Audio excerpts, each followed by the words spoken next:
Hello friend, welcome back to civil Gyan. आप सभी का सिविल ज्ञान में स्वागत है। आज हम बात करेंगे कि एसएससी जेईई के अंदर रीजनिंग में मैक्सिमम से मैक्सिमम कितना स्कोर हम लोग कर सकते हैं। क्या ये सच में हो सकता है 45 प्लस स्कोर? क्या हम केवल थंबनेल लगाकर आपको भ्रमित कर रहे हैं? जी हाँ, बिल्कुल हो सकता है।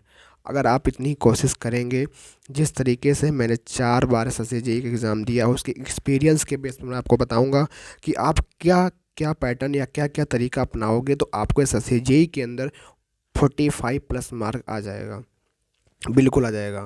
ठीक है, तो आपको वीडियो को पूरी देखना है। अगर आप चैनल पे नए हैं तो चैनल को सबसे पहले भैया आप लोग सब्सक्राइब कर लीजिए। आप लोग वीडियोस तो देखते हैं लेकिन चैनल को सब्सक्राइब नहीं करते हैं, तो भैया पहले से पहले आपको सब्सक्राइब कर लेना है। ठीक है, ताकि ऐसी ही इन्फॉर्मेशन वीडियो अगर आप मैं बनाऊँ तो आपके पास पहले पहुँच सके। उसमें आप ही का फ़ायदा है, क्योंकि जितनी जल्दी जानकारी होता ना कि आप जितनी जल्दी कम उम्र पे समझ जाएंगे, होता ना कहते हैं लोग, अगर 20-22 की उम्र पे अगर संभल गए तो संभल गए। अगर आपके बाद 30 साल की उम्र में नॉलेज 20 वाली साल मतलब 20 साल की उम्र पे अगर आप 30 साल का अनुभव पा रहे हो ना, तो बहुत बड़ी बात है। तो जैसे आप अभी एक्सपीरियंस, जैसे मेरे पास एक्सपीरियंस है एसएससी जेईई का एग्ज़ाम 4 साल का एक्सपीरियंस है, मैंने 4 बार एसएससी जेईई प्री दिया है। तो आपको एक्सपीरियंस जो मिल रहा है, आप हो सकता है पहली बार एग्ज़ाम देने जा रहे हो सकता है 2 बार एग्ज़ाम देने जा रहे हो, या तिबारा भी आपका हो। तो अभी तक मान लो उससे आपने ना फील किया हो, या फर्स्ट टाइम है, आप न्यू कमर हैं, या पहली बार प्रिपरेशन स्टार्ट कर रहे हैं, तो आपको ये वीडियो मिल रही है। तो ये क्यों मिल पा रही है वीडियो? क्योंकि आपने चैनल को सब्सक्राइब कर रखा है। जिसने सब्सक्राइब नहीं किया होगा वो केवल देखता है, वीडियो सब्सक्राइब नहीं करता है, तो उसके लिए दिक्कत है। तो आप चैनल को सब्सक्राइब कर लीजिए। जैसे ही कोई मेरी इन्फॉर्मेशन वीडियो आएगी तो आपके पास पहुँच जाएगी। चलो वीडियो को स्टार्ट करते हैं। देखो, सबसे पहली बात तो भैया, इसका कोई भी एग्ज़ाम हो, सबसे पहली बात क्या होता है कि उसका सिलेबस क्या होता है। मतलब उस एग्ज़ाम के अंदर जो भी आपका सब्जेक्ट है, रीजनिंग है या टेक्निकल है, जीके जीएस है, जो भी चीज़ है, तो उसका सिलेबस क्या है। तो ये आपका पूरा सिलेबस है, यहाँ से लेकर के ये वर्बल और नॉन वर्बल पूरा आपका है। तो इसमें आपको नॉन वर्बल तक पूरा ये आपको दिया हुआ है, तो आपको ये सिलेबस को नोट डाउन कर लेना है। तो सबसे पहले इन सिलेबस को पढ़ना है, पूरा पूरा पढ़ना है। सीरीज है, एनोलॉजी है, क्लासिफिकेशन आपका है, ठीक है, ठीक है, और ब्लड रिलेशन है। ये जितना आपका सिलेबस यहाँ पे लिखा हमने नोट डाउन किया, तो इन सिलेबस को पूरा पूरा आपका नैनो वाटर इमेज है, इमेज फिगर है, पेपर कटिंग, फोल्डिंग, ठीक है, ये सारी चीज़ें आपको सिलेबस को पहले पढ़ना है। कोई भी एग्ज़ाम होता है भाई, तो सबसे जाहिर सी बात है कि आप सिलेबस को पहले जानेंगे। जैसे अगर मैदान में लड़ने के लिए जा रहे हैं तो आपको पता होना चाहिए कि भाई मेरे पास कौन सा हथियार है, क्या हमने इसको कितना चला रखा है, मतलब वगैरह वगैरह। तो मैं वही समझाने की कोशिश कर रहा हूँ कि आपको सिलेबस पहले पढ़ना होगा। तो जितनी सारी टॉपिक मैंने लिख रखा है, तो बहुत भी टॉपिक हैं, लेकिन ये आपके इंपॉर्टेंट टॉपिक है, इन्हीं में से क्वेश्चन आपका आता है। तो ये सारे टॉपिक आपको पढ़े होने चाहिए जब आप टॉपिक वाइज पूरी रीजनिंग कवर कर ले जाएँ। ठीक है, तो साथ ही साथ ऐसा नहीं कि आप पूरा पढ़ लें उसके बाद फिर जा कर के वो देखें। जैसे सपोज आपने सीरीज वाला चैप्टर, अगर आपने सीरीज वाला चैप्टर को मान लो कंप्लीट कर लिया, ठीक है, आपको बता दो करना क्या होता है।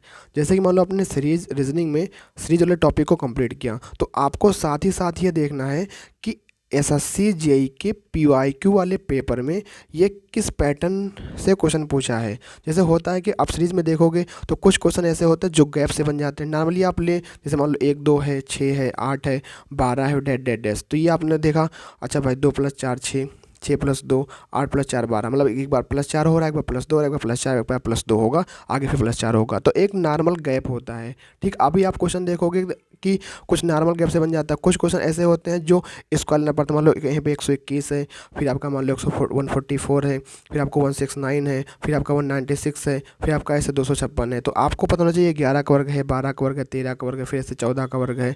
ठीक है, तो आपको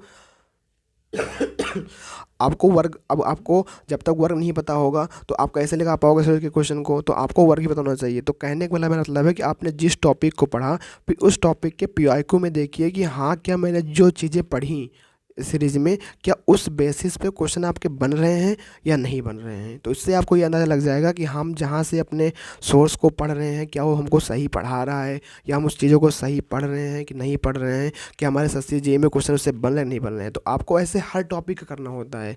तो या आप क्या करिए कि सीरीज आपने लगाया तो आपको हर टॉपिक का क्वेश्चन, जैसे अपने लॉजी पढ़ा, क्लासिफिकेशन पढ़ा, कोडिंग डिकोडिंग पढ़ा, तो सबसे पहले काम तो ये होगा सिलेबस कंप्लीट करना। और जब आपका सिलेबस कंप्लीट हो जाए तो फिर आपको पीवाईक्यू पेपर पे काम करना है, किस पे काम करना है भैया, अपने PYQ जो पेपर आपके हैं कि प्रीवियस ईयर में किस पैटर्न से क्वेश्चन आपके बन रहे हैं। ठीक है, तो आप तो अगर जब PYQ पेपर पे काम कर ले जाओगे तो 50 में से अगर आप केवल PYQ पेपर पे 5-6 साल के अगर PYQ पेपर पे काम कर ले जाओगे तो 50 में आपके 30 मार्क्स आ जाएंगे, 30 मार्क्स आ जाएंगे। 100% गारंटीड है। अगर आप 50 से अगर 5 से 6 साल के पूरा अपना सिलेबस कंप्लीट करो, सिलेबस कंप्लीट करने के बाद अगर PYQ पेपर पूरा कंप्लीट कर लो 5-6 साल का, उसके बाद 30+ मार्क्स आपका कोई रोक नहीं पाएगा।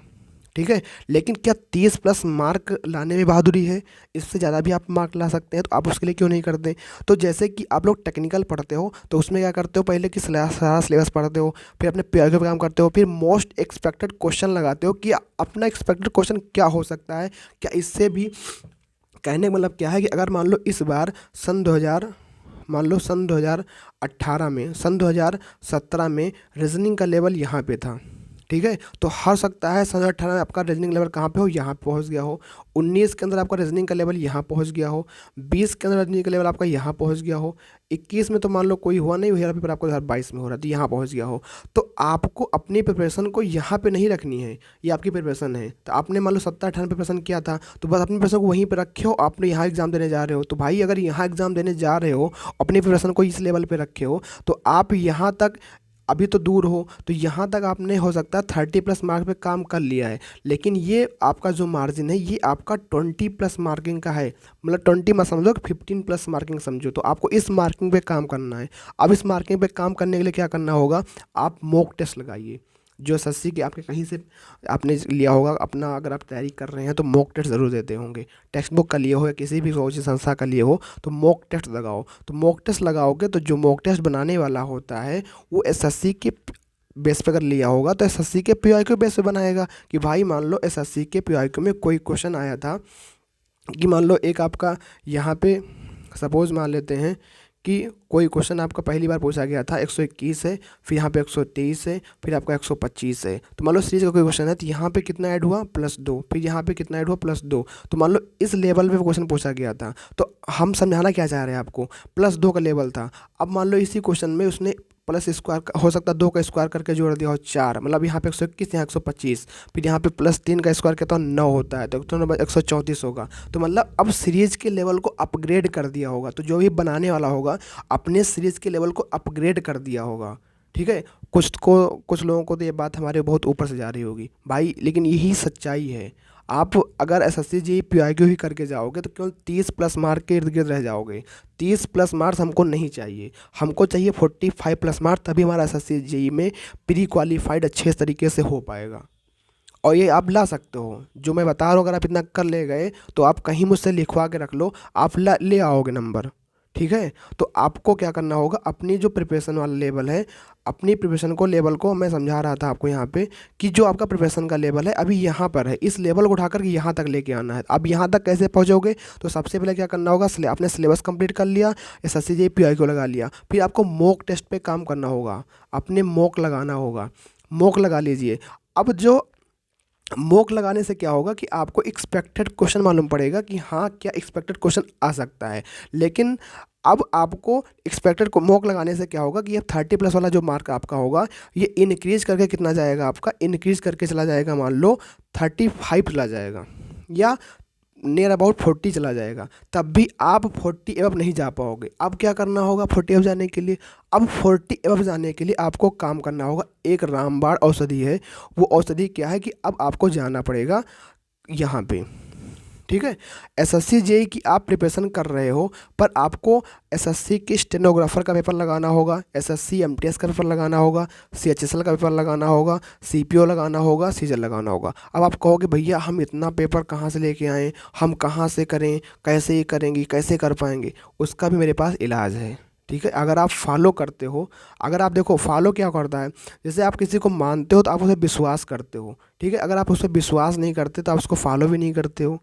तो आप किसी को विश्वास करते हो तभी आप उसको मानते हो, उसको फॉलो करते हो कि हाँ भाई बस सही बता रहा होगा। तो अगर आप इतना काम कर ले गए, स्टेनोग्राफर आप 2022 के या 21 में जो इसका पेपर उसको देख लो, MTS के पेपर को देख लो, CSL के पेपर देख लो, CPO देख लो, CGL देख लो। अब आपको क्या करना होगा, इनके पेपर पे काम करना होगा कि इनके अंदर जो हमारे ये टॉपिक हैं उनके जो क्वेश्चन हैं किस लेवल से पूछे गए हैं, भैया किस लेवल से पूछे गए हैं। ठीक है, मैं आपको एक कहानी बताता हूँ, मेरे साथ जो घटना घटी थी। कहानी क्या हुआ था कि मैंने जब 2017 का पेपर दिया था एसएससी जेई का, तो उस समय मैंने जब पेपर दिया था, ये मेरा पेपर हुआ था आपका जनवरी 2018 में। कब हुआ था अभी मैं आपको बताइए, कहानी अगर आप सुन लोगे ना तो मैं जो कहना चाहता हूँ आप वो बिल्कुल समझ जाओगे कि हाँ हम कहना क्या चाहते हैं। मेरा पेपर 2017 का पेपर एग्ज़ाम था। एग्ज़ाम कब हुआ? जनवरी 2018 में।